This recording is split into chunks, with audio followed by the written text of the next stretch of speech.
Hi, everybody. Craig McVeigh here. Welcome to the Roadies and Rebels podcast. My guest today is the Scotsman, Frank Gallagher. Join us as we talk about his time with the B-52s, Talking Heads, and my favorite, Mink DeVille. Hit it, Jasper. Gossip for some is a real event. They strap on and button up their Sunday best. Stand straight and smile and do all the rest. Don't laugh, she bandied this ridiculous line of bullshit. It came to rest and said, oh, somehow life got fast. Frank Gallagher, welcome to Roadies and Rebels, the podcast. I'm so glad that you're here. How you doing, my friend? I'm fabulous, and I can identify as a roadie and a rebel. I know you are. I'm doing fabulous. Thank you for the invitation. Oh, this is going to be wonderful. We were just talking a second ago. You did some at the Super Bowl. What was that all about? I work out a Local 16 in San Francisco, IATSE, and I'm still a card holder, journeyman member. And I go back to work in San Francisco, and they put me in the press room where I was sending 2 microphones at most out into the world. So I ended up doing the wrap-up with the commissioner and the trophies and the MVP and I'm thinking to myself, what's a fucking Scotsman doing in there? I work out a Local 16, and so I go back and I do corporate stuff and I do my rock and roll. A mic's a mic, a stage is a stage, electricity is electricity, anywhere in the world. Words to live by. Yes. Words to live by. I'm not constrained by 4 walls, you know. Yeah. Or an idea of what I should be doing. Yeah. I should be pushing faders. You're a pro, and that's what you do best. So I want to talk about a lot of things today, but let's start with a bit of your background, specifically the early years. And I'm going to take a wild guess here and say you're from Scotland originally. True? How observant are you, big boy? Yeah, so the truth is I somehow I had this in me as a child. I remember at 3 years old hearing a fun fair, which a traveling fun fair used to come through my village every year. And they had been doing for centuries, I think. Was that like a carnival? Carnival, they call it a carnival, yeah. And I think these people, they were definitely Roma and Italian. Gypsy kind of thing? Well, we use the word Roma. Okay. Gypsy in America. Right. And we call them gypsies, that too. But as I grew up, so when I was 3, they used to set up in a piece of ground in front of the house, a very small mining village in Scotland. And I remember bass. I remember hearing bass because they had to have loud speakers on the rides to get over the noise of the generators, which weren't too far away. The generators weren't that remote, and they were big and they were noisy. Right, sure. And copper was expensive, so they had a short run to the generator. But I remember feeling bass when I was 3. Wow. Without question. And that's always been in me. I've always been in search of moving air. And then when I was 3. Absolutely. Wow. I was always attracted to it. And I was never attracted to playing anything. I was always fascinated by what was going on in that. And then as a boy, I would sit backstage in the village hall and watch a little rock and roll band that doing fundraisers. My dad was involved in doing fundraisers for the local football supporters, and so I wasn't allowed in, but I could go and sit in the wings, and that got me into it. And then I just gravitated towards hanging out with bands. Yeah, you know, I can relate. And because I found them fascinating people. But what turned the corner for me was I worked in London. I took a hotel management, catering and hotel management course, college. Never finished it, you know. There were books involved. We don't do well with books. We don't do books. I read them though. I do read them. I don't do well taking direction. No, we're not good. That's the rebel part. Yeah, I did not get into this to be told what to do. So I went to London. I was working in London, and I was walking down Carnaby Street one day in 1966. I remember it because it was the year England won the World Cup. How could we forget? Anyway. Painful. For the first time in my life, I was rooting for the Germans. That's bad. I know, but we're Scottish, so we can't help it. So what happened was what happened was I don't like this cable. I was walking down the street and I saw this van with Scottish plates, and they were from a town close to my village, and I got talking to them, and they said, if you ever come back up to Scotland, come and see us. So I did, and I ended up hanging out in the van with them, and they said, we're going out of town next week, come and see us. And I went in the van with them, and I helped carry the gear. The next week I helped set up the gear, and the third week it was my job. There you go. It always starts with a van, doesn't it? Fuck yeah, it still does. I still get in vans. I still have to get in vans. Somebody had a van or a PA. I don't need these. If you had both, it was gold. Definitely. So that's how I got into it. And then I stowed away. I skate. I still ice skate. I like to go fast and go round and round very fast. And I skated with these guys, and them in Falkirk, another town near my village, and they had said, well, we've got this wee band, but because I had talked to bands before, they said, would you manage us? I said, why? They said, well, at least you've talked to another band. Yeah. And so I managed them. I had no phone. I had nothing. It was Scotland. It was sure, small. So I started doing that. We opened for a national act, and I got talking to the national act, and eventually I stowed away in their van. True story. I just stowed away, and we were 50 miles from town before they realized I was in the back seat. Now, how old were you? Crouching. At that point, I was 19. Roughly. 19. Stowaway, and a rock and roll stowaway. I was living in London on my own when I was not quite 17 years of age. And my mother didn't know where I was. I didn't run away. I just didn't tell anybody where I was. It's a fine line. Yeah, it's a fine line. With a parent. With a parent. So, yeah, I've always been a wanderer. And I hate the word career because I've never had a career. Yeah, I know. In my mind, what I have is the next adventure. It's over there. What's going on over there? I don't have a target. Somebody said, when are you going to retire? I said, that's a target. Yeah. I'm not. I'm going to keep doing what I do. I was just talking to someone from Scotland today about that this morning, actually. Kerr from Simple Minds, my buddy, and he said, we're talking about why we do this, because I just read his latest thing. Him and Charlie have a book out. It's very good, called Our Secrets Are the Same. And I've known them because I've known them since they were boys. And right. That's a good band. And we have it in us. It's in us. Absolutely right. And it's got nothing to do with ambition or, it's got a lot to do with hard work and grit. And I want to do that. So it's not a career. Yeah. No, also, I agree. But that whole thing about retirement, how many bands have broken up from under me? Yeah. Yeah. All of them. All of them. At some point, it's not a stable occupation and a career path.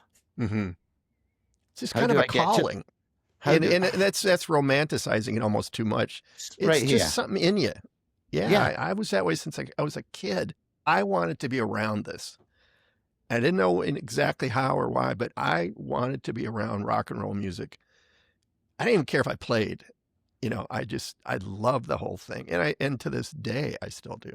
I still love seeing anyone walking down the street with a guitar. I always, where are you going? Yeah. I'll follow you. Yeah. So I went professional in 1970.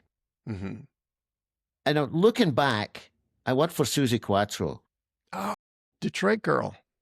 So Susie, I worked with the guitar player Len Tucky in the Nashville Teens, a version of the Nashville Teens. And Len said, I'm leaving, I've got this other thing. Mickey Most is not producing it, but he's involved in it. He kept Susie in London for about a year and a half. She was... Yeah, I recognize that name, Mickey Most. Yeah. Oh yeah, slightly. Donovan, the Animals. Huge, yeah. Huge producer and a pop producer. So I said, okay, I'll come along. And then within a period of 6 weeks, we went from playing tiny little clubs, doing showcases, to number one. Boom. Yeah. So, but looking back, we would go to the office, we'd have a 2-week tour of Germany or in Europe or whatever, Japan, Australia. With Susie? With Susie, yeah. I went all over. That exploded my horizons. I went all over the world. Japan, which was huge in Japan, Australia, everywhere. She had like 6 number ones in Germany. Wow. They would give you a piece of paper, typed piece of paper with venues, dates, and that was it. That was the itinerary. Yeah, we'd find our own hotels. The Roadies would find their own hotels. Wow. Just take it out the float. There was no cell phones. Yeah, no, right. No cell phones. No MapQuest, no email, no fuck all. And so you were going country to country. It wasn't like you were just in the U.S. going from no. With Iowa with a car name at that point, before Right. Brexit, we had to go through borders every day. Plus, we looked like long-haired. Who you were. We looked like who we were back then and did what we did back then. We had some very ingenious ways of getting gear in and out of a country. Well, we had a car name for the equipment, but then we had our other methods for the other gear that we had to the other take. gear. Yes. And that was, I mean, if you got caught, that was big trouble. You were big trouble then. Responsible for an entire band too. Man, I'll never forget one customs stop we were coming through. I think Norway. It was a hut. It was a customs hut. Mm-hmm. Going Right. somewhere. And I was in the customs office with the carnet to get it stamped and everything. And I noticed, I was walking out and I realized I had dropped a lump of dope on the floor in the customs office. And I ran back in and I said, fuck that. I am not going anywhere without that. The guy said, you okay? I said, okay, officer. I'm very okay. Just tying my shoe. Yeah, the story. But we were roadies. There was no luxury. We were working hard work. Yeah. And back then, a lot of our gear didn't have wheels on it. Flight cases, who could afford them? Yeah, right. We had WEM speaker cabinets that were the heaviest thing, watt for watt, and the loudest thing, watt for watt, you ever had, and a WEM PA. And the trucking was all weird and different. And it was a small 3-ton truck, was as big as you could get. And even then, they started changing the laws to make it, you needed a commercial license. And there was a lot of gray area there. Well, we got pulled over and we had to, get the lawyers involved when we got back home. But it was hard work. Roadie 101, real hard work. Yeah. And I worked a lot when in the 70s on a stage crew at Michigan State University. So I would see guys like you coming in. I was on the local crew. And, the guy Mixon was driving the truck and he's doing the settlement. And they would come in pissed, angry, because they were tired. Oh, yeah. And they would work the local crew over just something awful. Not always, but at times, you get somebody that just throwing shit around the dressing room and like, come on, man. But they had been up for 20 hours driving and now they got a gig to do and they could give a shit about where they were. It still happens, except we come out of a bus, but that's no indication that you got a night's sleep. Yeah, sure. It's a hard life. You're out at well, there's a little movement now to keep an eye on the mental health. Well, I'm a stagehand. I'm a union guy, so I see. We do it too. We are in the morning, and we're first in, last out. Right. And we get a little bit more taken care of in terms of money and pension and all that good stuff. We get conditions, but it doesn't take away from and because on the road you have no representation. Good point. Good and point. my crew are always treated like it's my union standards. Mm-hmm. You make sure they eat, make sure they sleep, make sure everything's safe. Because we're coming off of that. We're coming off of a bus. With the band I work for now, we don't have buses. We fly, or we'll take sprinters. B-52s. Yes, yeah. They route it so it's not too hard. There's a couple of hard ones at the front, and then the rest of it. It's a job. Right. Yeah, it's a sure. job. But mental health is crucial. Yeah, it's a tough life. And people go, well, you only work an hour and a half a day. That's how long the show is. We work an hour and a half a day. It's the other 22 hours where you make your money. Job. That's the job. That's what I learned. A little bit of touring I did. Traveling's the job. And I'm still hands-on. I'll still push boxes and pull cable. Mm-hmm. I'll get in the trenches if I need to. But I know how to direct a local crew. My crew know how to do what they do. And it's good that I'm a union member, because when I go to places, I know how to talk to them. The first thing I do is introduce myself. not come out the fucking bus like, Yeah, there's right. a lot of anti-union sentiment Oh, I'm sure. in our business. With Yeah. some people, they don't like to pay it, whatever. Yeah. And I think for the local guy, you don't always know, is this a union deal or is this and if you have a good tour manager, he or she'll say, this is a union house, be careful. You can do this or you can do that. Yeah. Yeah, But- I'm totally. And you're steps ahead with that. Steps ahead. And I advocate for my crew I introduce everybody first thing, who's who in the zoo, here we are. Makes a nice day. I remember the first time I went out with Sound Image, I had never done this, and I'm bouncing all over the place trying to put mic stands together when the lights aren't even in or whatever it was. And finally, the tour manager pulled me aside and he said, "You're a manager in your real life, on your real job. Manage. I'm going to give you 4 guys or girls, this crew, get them doing that." Get these guys doing, I don't know, I think we had a floor we laid down at the time. And, and that changed my life. Yeah. But you don't have to be running all over the place. That's what these people are there, and they're pros. And I got to understand that world of, last night we had Madonna in here. You're just another act coming through, and we're really good. It was like, oh. Yeah. I was not aware of that. I was just at the Hollywood Bowl with the B-52s. Right. You park 4 trucks. You open 4 trucks in the parking lot. I did not have to give that crew one piece of direction. I opened the trucks and walked away. They had a rigging diagram I sent them.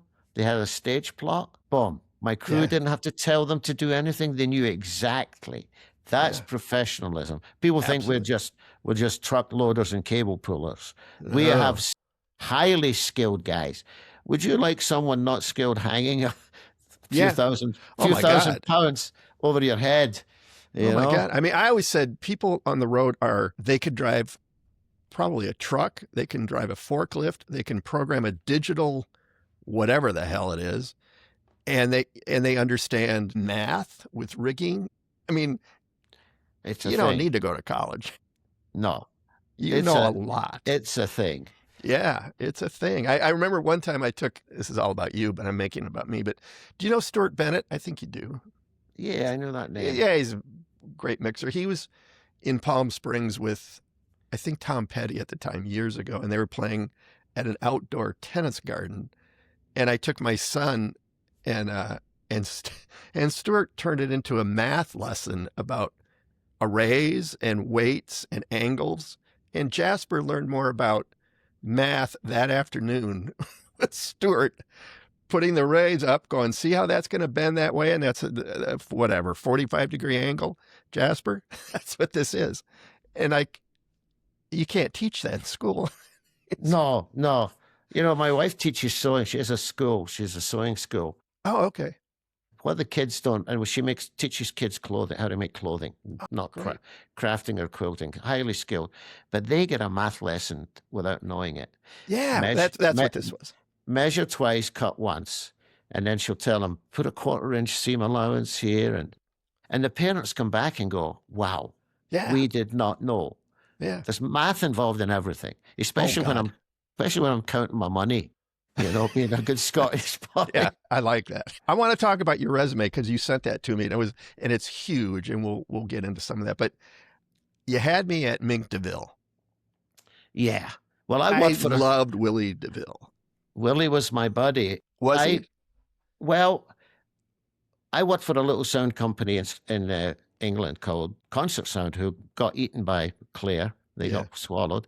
But back then they had 6 bins, and we had an agent, Ed Bicknell, who wasted talent, who would use us for all his acts coming over. That's how I ended up with Talking Heads, doing that Ramones tour. But before that, Mink DeVille came over and we did a club tour, and I can't remember who Willie opened for. Mm-hmm. But and then when I came to America, I did a few things with Willie, but I had I was doing other things at that time. But I used to go hang out with Willie at his house, and I did a tour just as the third man on the where I would just be setting up the gear and somebody else was mixing it. But eventually I ended up mixing it too. Okay. And I just thought he was great. he was some, what a complex character, though. You get that feeling just watching him, and the little bit I've read about him. Well, there were substances involved. He had quite a history. But I never did that, and I never got into that. I was around it. Yeah. It was same with me. I was afraid of it. I just didn't want to. Oh, I terrified. I was looking at people who were on it. Yeah. And then when I moved to Manhattan, boy oh boy, did I see. But yeah, Willie was something else. Yeah. Willie, he had mic technique. Right. Okay. That's a gauge for me. Yeah. Mic technique. I saw Ricky Lee Jones last week in San Francisco, and her mic technique was, I could have used more from her. I didn't mix it. But it was mic technique, and I've seen Tony Bennett and I've seen Tom Jones and so we're both mic guys. Yeah. Willie had that dynamics. Even with a little loud band. Yeah. Yeah. Even with a loud band behind him, he could make it. He could hit. He was the real. He was the real thing. The real deal. And you kind of knew maybe this isn't going to last too long, but because he was so real. It was a fast burn. I wish I'd spent more time with Willie, but when I got to, because I worked with him in England before I got between doing Talking Heads, Ramones, that was 1977. I did a little bit with Willie here before I went to in England, before I came to America. I had a couple of loose ends. I did some stuff with Boomtown Rats with Geldof. Oh, okay. And I did some stuff with Willie and a couple of other little things. And then I came to America in late 77, early 78. So Talking Heads, I got off the road in 1975, and a friend of mine, we were both foodies because I was into the catering and hotel management. I'd worked in kitchens. I'd learned more than the average teenager about food and wine. And so this was a guy I wasn't supposed to meet. It was one of those. I've had a few of those. There was hashish involved. And so... Is that part of the food and wine? Yeah, well, they're all related. Sure. So I got into... I had a guy, I was working with Alvin Stardust, and the guitar player had access to this guy, local. And we were in town for like a minute, and he took me to see this guy without informing him. And the guy wasn't happy. But anyway, we grew to be great friends. And one night we're sitting there drinking wine, smoking and eating and talking about food. And he said, "You fancy building a restaurant? There's a room above the pub we can rent, and we can build a restaurant." Okay. And on New Year's Day, 1975, we started knocking walls down. We built it with our own hands. Wow. I had a sledge. And in that room was the demo studio that Stiff Records used. And the console was a fucking old EMI valve console, or Decca, from Decca Studios. And we put it in a dumpster. Oh, my God. We put it in the dumpster. And so Graham Parker recorded his demos there, Costello would, and I had a bit of history there, there. There's DNA in it. So we built a little 50-seat restaurant, and it was just an excuse to, spend some money that he didn't exist. I got it. And then it was planned to fold, and it folded, and I called the sound company that I'd worked for. I said, "What you got?" And they said, "This is on a Friday." He said, "Go to Zurich on Tuesday and pick up these two Yank bands. Nobody wants to do it." It was the Ramones and Talking Heads. Now, I'd been off the road for 2 years. I knew who Talking Heads. I'd maybe heard the name twice. There was only one column inch, a review of a single, import single, in the British press on Talking Heads. Yeah. It was way fucking underground. Yeah. The Ramones I'd heard, and because we had Rotten and The Damned and everybody play. It was the Hope and Anchor, famous music pub, still is. Yeah, the Ramones fit into that punk. Yeah. Well, this that people thought Talking Heads were a punk band.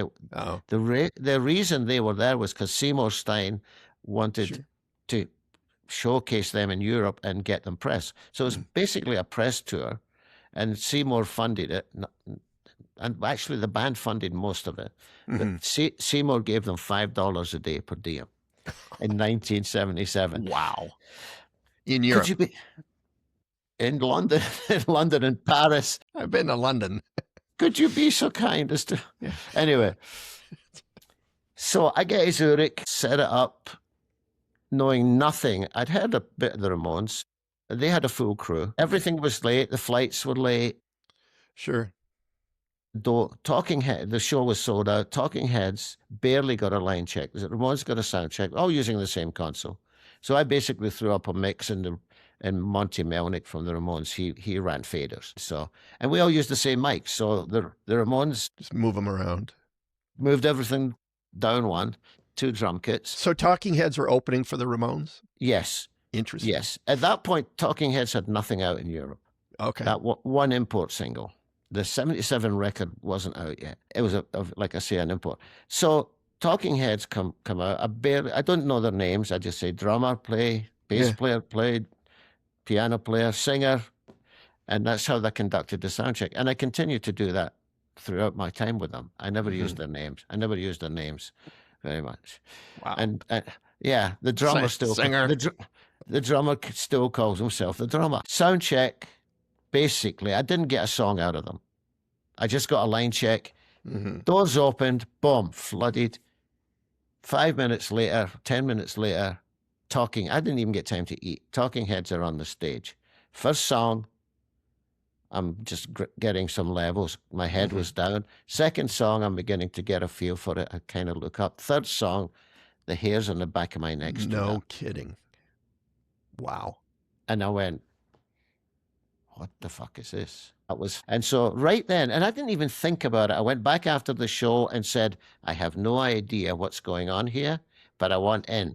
Yeah. I did. My very words. Yep. So that's the career path, is what's over there. Yep. Next. Well, what's over there with a good eye and a good ear with skills, you know. People say you're lucky. I said, I'm lucky that I'm able to ask. Yeah. I've never been afraid to ask, because if you don't ask, you don't get. I know that well. You know, if it's real, it'll happen. And this was real. And so then they brought me over to do a couple of shows they had at the Intermedia Theatre. They went back to America and worked some clubs and did some West Coast stuff. And in the interim, they invited me to come. They didn't have a lot of money at that point. And I came to New York and fell in love with New York, and we made it happen. Yeah, big time. Big time. And people go, how did it? I'm from a little village in Scotland, Banknock. How did I get there? How did I get to be in Manhattan with Talking Heads? Yeah. Because A, I wanted it, and B, there was magic. Yeah. There was magic there. Yeah, absolutely. So it ran its course. I was into, people call it substance abuse. I just call it just having a good time and not knowing when to stop. Not knowing when to stop. I call it not getting the memo. Yes. Or not reading the memo. So I parted company with them and went, and I wasn't completely in the dark place, but I was headed towards it. Yeah, I've been there. And then I was walking past Irving Plaza one day, and a door opened, and this guy I knew, a sound guy, said, "What are you doing?" I said, "Well, I just left Talking Heads." He said, "Come in." And people didn't believe I left Talking Heads. Everybody thought I got fired. I didn't. I left. I thought it wasn't right. Something wasn't right. And I was right. Yeah. I was right. It's time to move on. That's all I can say about that. Yeah. And then so the next thing I know, they said, we've got this place. We've got the lease on Irving Plaza, and no one will take our calls. We want to book acts, but we don't know anybody. We call an agent. They said, "Who are you?" No kidding. They said, "Could you make a couple of calls for me?" Yeah, there was a lighting guy who had the dough, and then Irving Plaza is a Polish Army Vets Hall, and the sound guy, I was engaged to the Polish Army Vets leader, his daughter. Yeah, of course. So we had juice. Yeah. Nobody else had juice like that. Yeah, and so I called up Ian Copeland and I said, "I've got this place. We're just about to start opening it. What do you got for me?" How did you know Ian Copeland? Just through? Because they're through Simple Minds. Yeah, right. Okay. Just hanging in New York. And he's a management guy. Big Miles time. was the agent. Miles. That's right. Oh, no, sorry. Ian was the agent. Ian Okay. Copeland, FBI, Frontier Booking That's International. right. That's Ian, there was three brothers. One was in the police, the drummer, Stuart. There was Ian was the agent, and Miles was the manager. No, I had nothing to do with Miles, but Ian, okay. I called him up and said he knew me, and he said, Talking Heads opened a lot of doors. I got to know a lot I'll of bet. people. I'll bet. Yeah. I said, "What you got for me on this date?" And he gave me Howard Devoto from Magazine, and it sold out. My first show at Irving Plaza sold out, and the money men were going, "Yes." Yes, Then we found him. Then came the heartaches. No, but I had the new music seminar. I'd book 4 bands a night doing showcases. I booked the first Chili Peppers gig in Manhattan. Wow. I booked the very first Los Lobos gig in Manhattan. Jeez. Billy Bragg, Vernon Reid, Living Color. Living Color, sure. So that's what I did. But Yeah. it was full on party central.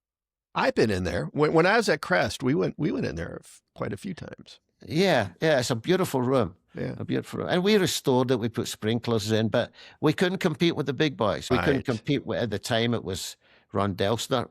Much as I love him, they don't like competition. There's a lot of egos involved. And they're cutthroat. He told, not him, but other people told agents, if you sell to him, don't call me. Yeah. It's a nasty business. Yeah, it makes the rag trade look like a day at the beach. And then I got out. The time was right to get out, and that's when I went really down the rabbit hole. 1989, and since 1991, I haven't had a drink or a drug. So Good for you. good for the planet. Can you imagine me fucking I drunk can't imagine. and high? I can't imagine. So somehow managed to make shows in a blackout, and the New Yeah. York Times said it sounded great. There you go. I have it in writing. I don't Still- even remember fucking. Still not a good. It's not a good I don't- recommendation. I don't ever remember fucking pressing the unmute button. Are you sure you were mixing? Aye. Oh, I was. Maybe they It was went, me. you know what? We got to get someone else in here tonight. Get somebody else. Not only was I mixing, it was in the Woolman Rink at Central Park. Oh my God. A place that I skated on in the winter and mixed shows on in the summer. Not many people can say that. I used to just walk from 85th and Columbus, smoke a joint, walk through Central Park, get to the rink, skate with the Manhattan skyline, and then go to the office on 57th Street. That's a nice little. Who's got it better than Frank? Oh man, that's that. Who's got it better than Frank? Talk about the B-52s. You're the loving it. B- You've been with them for a long time. I think. On and off. Yeah. Well, what happened with the Bees was that they were managed when they first came to Manhattan. Chris and Tina championed them.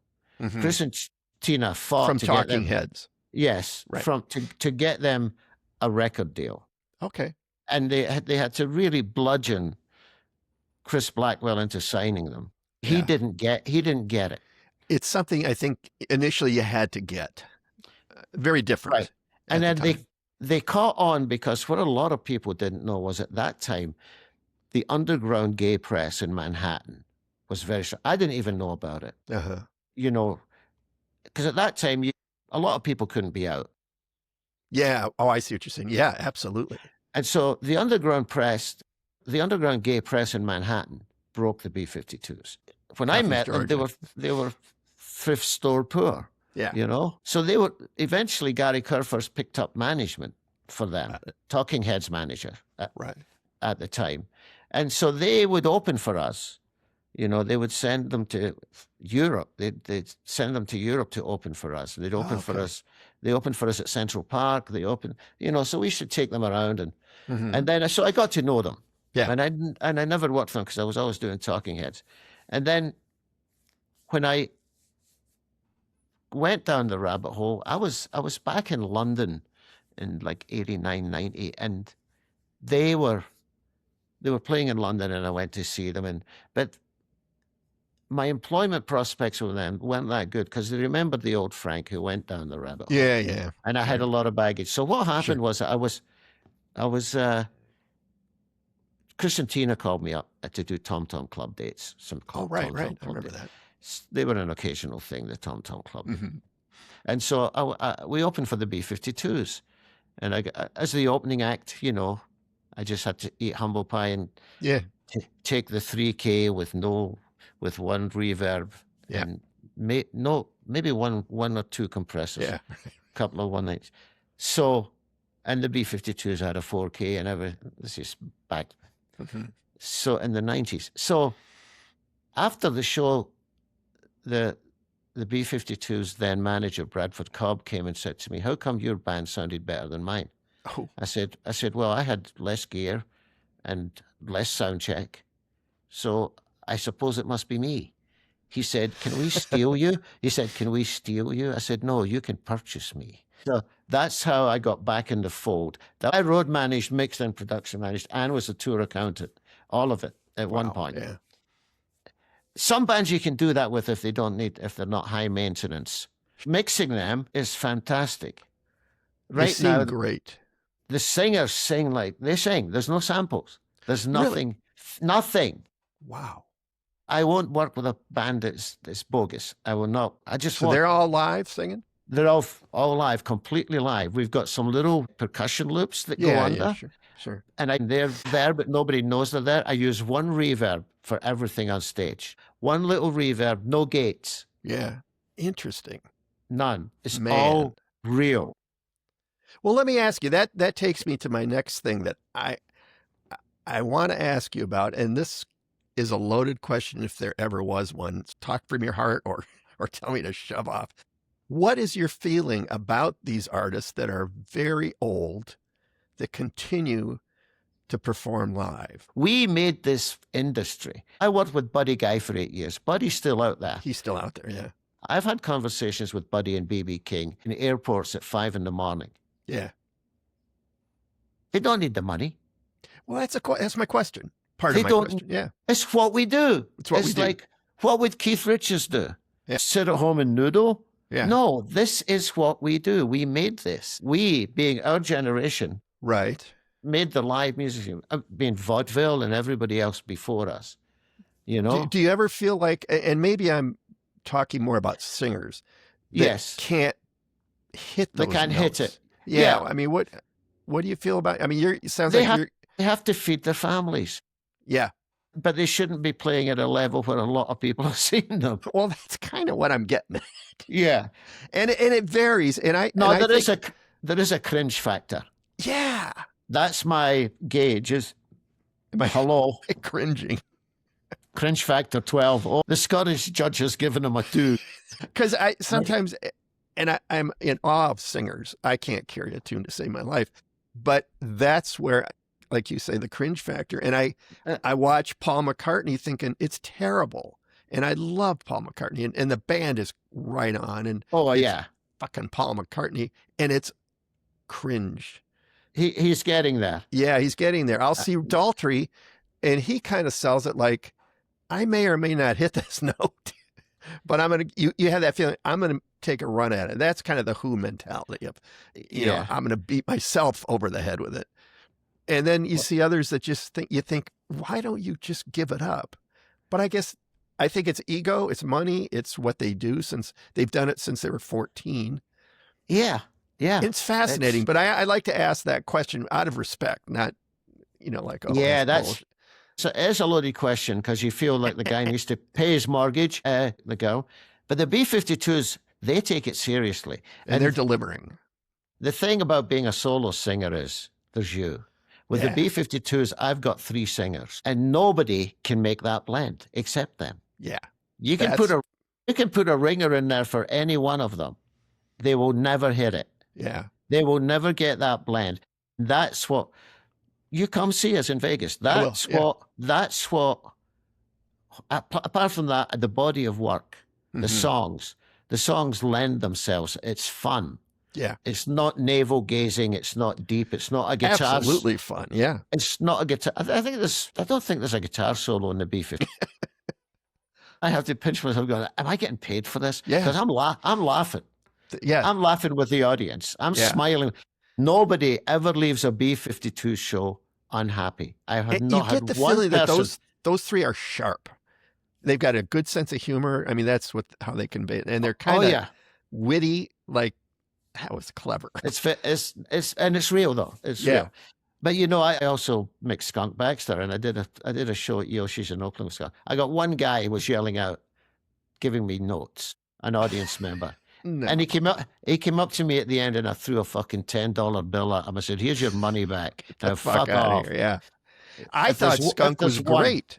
Skunk is fucking great. I was surprised. I didn't know what to expect vocally from him. Yeah. But the guitar, and he's always sat down, so that's not a new move. And he confesses he's not a singer, but the other band members are now supporting him a little more. But he was great in the recent YouTube video that I saw. I was like, wow. Yeah, yeah. Oh, did you see that live at the Analog? I think so. Yeah, it was so live good. at the Analog was so good. I was involved in that. Yeah, man. But I think that's an exception, and he's not known as a singer. He's not. I'm not trying to make trouble here, but First time he's had a band. yeah, He's never had a band.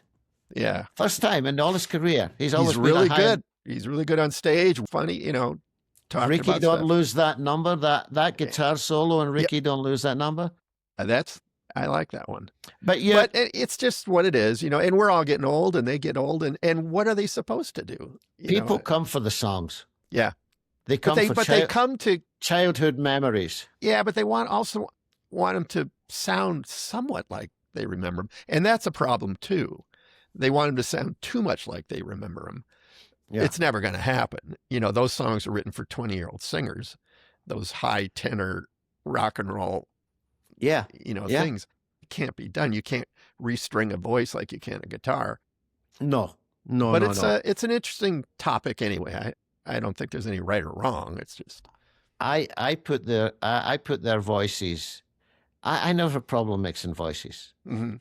Drums and voices, no problem. And actually, I don't have a problem mixing because I know what I want. I know how to get it. Yeah. And I might add on the B-52s, they're using those beautiful Hyo capsules. Oh, where is that? That give me 10 dB. You like those, don't you? I love them. Yeah. People come up to me and ask me what I'm using Yeah.